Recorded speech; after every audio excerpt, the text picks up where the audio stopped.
Good morning students. आज online class में मैं डॉक्टर रामकृष्ण आपको रिफ्लेक्स एक्शन प्रतिवर्ती क्रिया क्लास 11th में पढ़ाने जा रहा हूँ।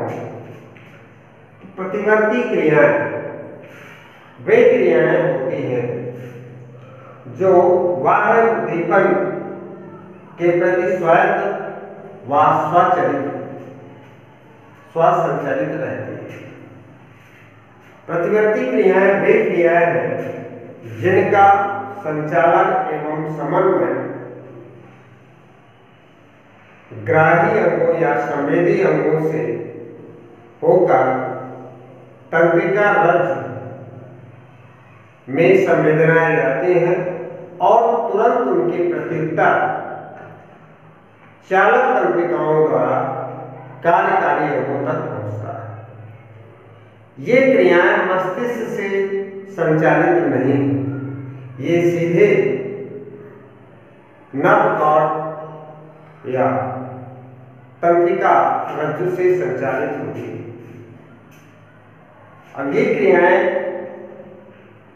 जैसे संवेदाएं, संवेदी तंत्रिकाएं, केंद्रीय तंत्रिका तंत्र और अपवाहक अंग जो कार्यकारी अंग है वो ये सब प्रतिवर्ती क्रियाओं में काम करते हैं। अब प्रतिवर्ती क्रियाओं का संचालन हमारे शरीर में कोई भी अंग अत्यधिक गर्मी, सर्दी, मुलायम, कठोर, नुकीली आदि वस्तुओं के उद्दीपनों को ग्रहण करते हैं। ग्रहण करने से तुरंत बाद जो संवेदनाएं हमारे केंद्रीय तंत्रिका हमारी तंत्रिका रज्जु या नर्व कॉर्ड पर पहुंचते हैं तो उसके प्रति तुरंत अनुक्रिया होती है और उस अनुक्रिया को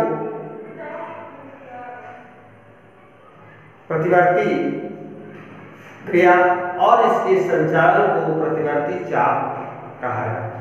जैसे एक सिंपल सा है, कोई ऑलपिन वगैरह मेरे आप लोगों के हाथ में चुभ जाती है तो क्या होगा कि तुरंत उसमें ये बहुत तेजी से होती है और तुरंत उसमें अनुक्रिया होती है तो दूसरा हाथ उस जगह पहुंच जाता है, या पैर में चलते चलते कोई चीज चुभ जाती है तो तुरंत पैर उठ जाता है और हाथ उसको निकालने के लिए तैयार होता है।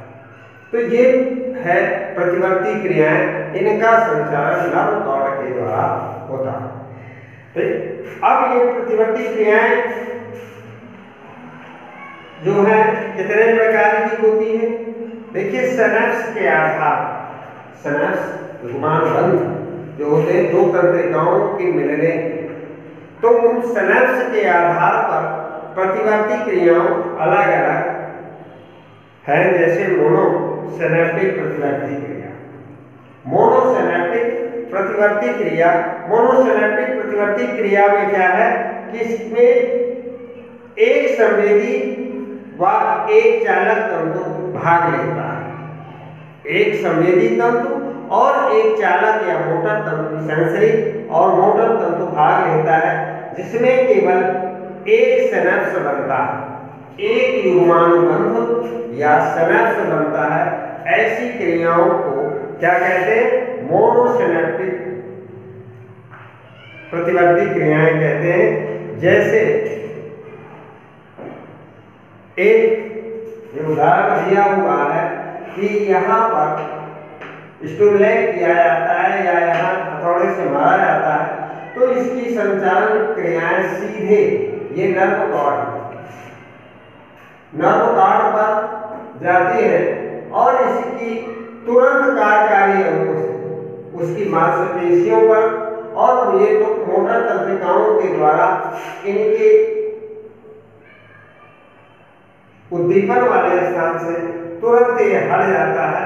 तो इस तरह से या हम इनका मस्तिष्क से कोई संबंध नहीं होता।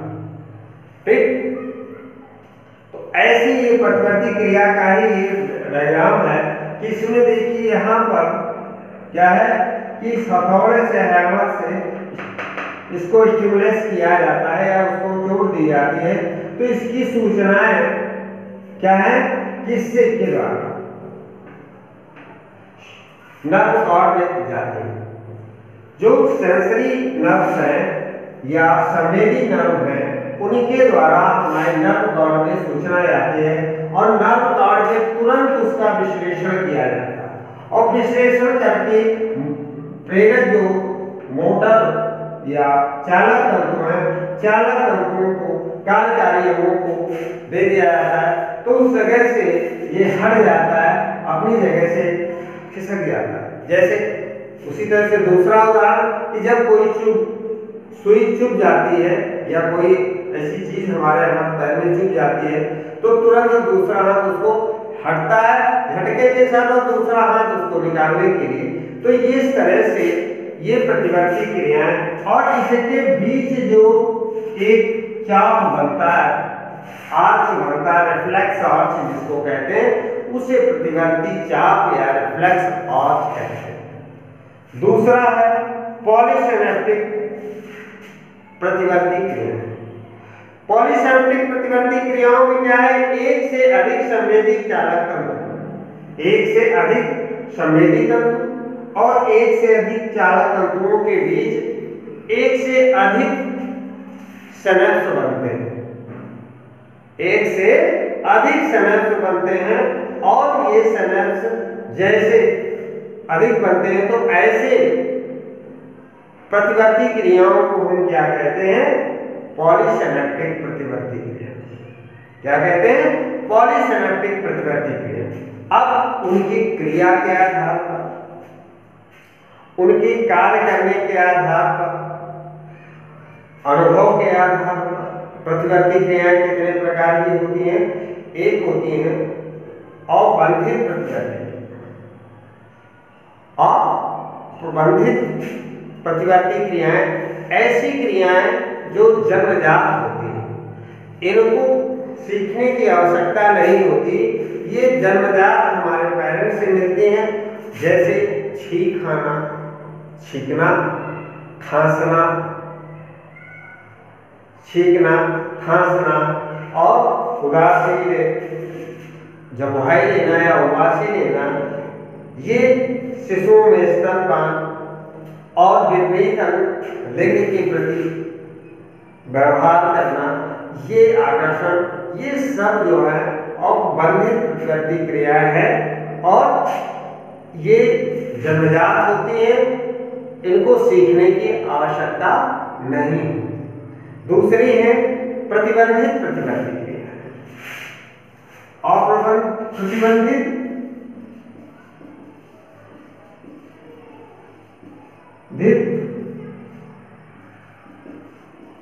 प्रतिवर्ती क्रिया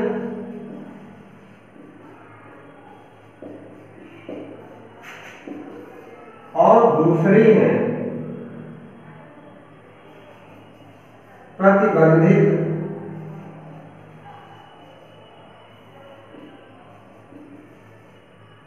प्रतिवर्ती क्रिया। प्रतिबंधित प्रतिवर्ती क्रियाएं वे क्रियाएं हैं जो हम अनुभव के द्वारा सीखते हैं, उनको धीरे धीरे सीखते हैं और सीखने के बाद उसके हम हैबिचुअल हो जाते हैं। ऐसी क्रियाओं को प्रतिबंधित प्रतिवर्ती क्रिया कहते हैं। जैसे तैरना है, साइकिल चलाना है, गाना, नाचना, पकड़ना इत्यादि। जैसे क्या होता है कि इसका साधारण उदाहरण है कि एक कुत्ते को भोजन उसकी घंटी बजाने के बाद क्या घंटी बजाई जाती थी और उसके बाद उसको खाना दिया जाता। धीरे धीरे वो सीख गया, उसका ब्रेन सीख गया या उसके कानों के द्वारा जो सूचनाएं गई वो सीख गए और उसी समय घंटी बजाई गई तो कुत्ता हाजिर और भोजन दिया गया। कुछ समय के बाद ये होता है कि बैल तो बना दी गई, लेकिन उसको खाना नहीं दिया गया, तो देखा गया कि उसके लार मुख से लार टपकने लगी और कुत्ता तेजी से आ गया। तो ये क्या है? ये धीरे धीरे प्रतिबंधित प्रतिवर्ती क्रिया का उदाहरण है, जो सीखने से धीरे धीरे सीख करके हम अर्न करते हैं या ग्रहण करते हैं। ऐसी क्रियाओं को हम प्रतिबंधित प्रतिवर्ती क्रियाएं कहते हैं। अब कुछ सामान्य प्रतिवर्ती क्रियाएं हैं, जैसे हंसना, छींकना, उबासी लेना, हाथ पैरों को झटकना, किसी तेज रोशनी के पास हमारे आंखें एकदम से फैल जाना या सिकुड़ जाना, तो ये सारी प्रतिवर्ती क्रियाओं के उदाहरण हैं। अब इनका संचालन अभी मैंने बताया कि सिंपल से अगर हम यहाँ पर किसी तरह से हथौड़े से छोड़ देते हैं या स्टिमुलेट करते हैं, तो क्या होता है? संवेदी जो रिसेप्टर्स हैं, मसल्स हैं, वो संवेदी तंतुओं के द्वारा सूचनाएं कहाँ पर? हमारे नर्व कॉर्ड के केंद्रीय भाग में, जिसको न्यूरोशील कहते हैं, वहां पहुंचाते हैं।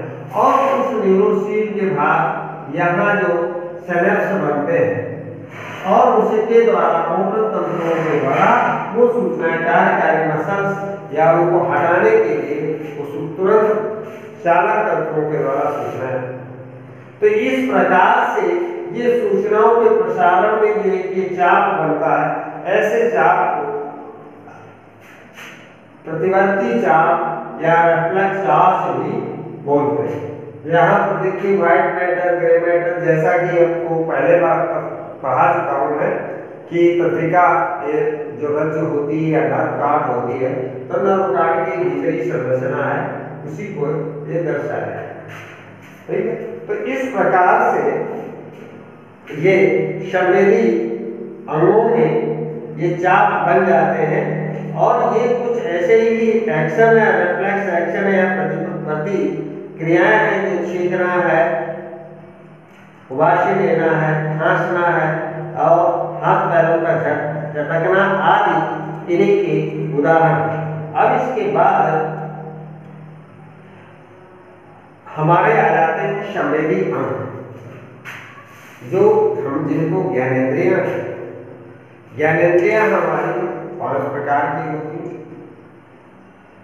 आंखें, दृश्येंद्रिय, त्वचा स्पर्शेंद्रिय, कान श्रवणेंद्रिय, जीभ स्वादेंद्रिय है।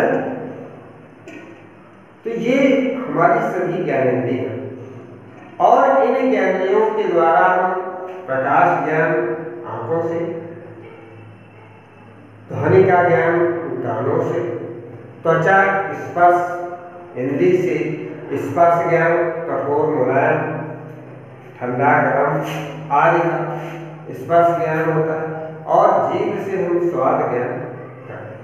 तो इस तरह से ये अलग अलग ज्ञानेंद्रियां हैं और आपने पढ़ा होगा ये संवेदी अंग, ये ज्ञानेंद्रियां भी समान रूप से, तो जैसा कि आपने इन ज्ञानेंद्रियों के संबंध में पहले भी पढ़ा होगा, आँख प्रकाशग्राही अंग होता है।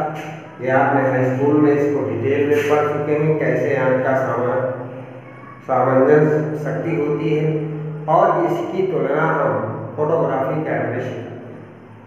ठीक, आँख की आंतरिक संरचना, बाह्य संरचना ये भी पढ़ी होगी।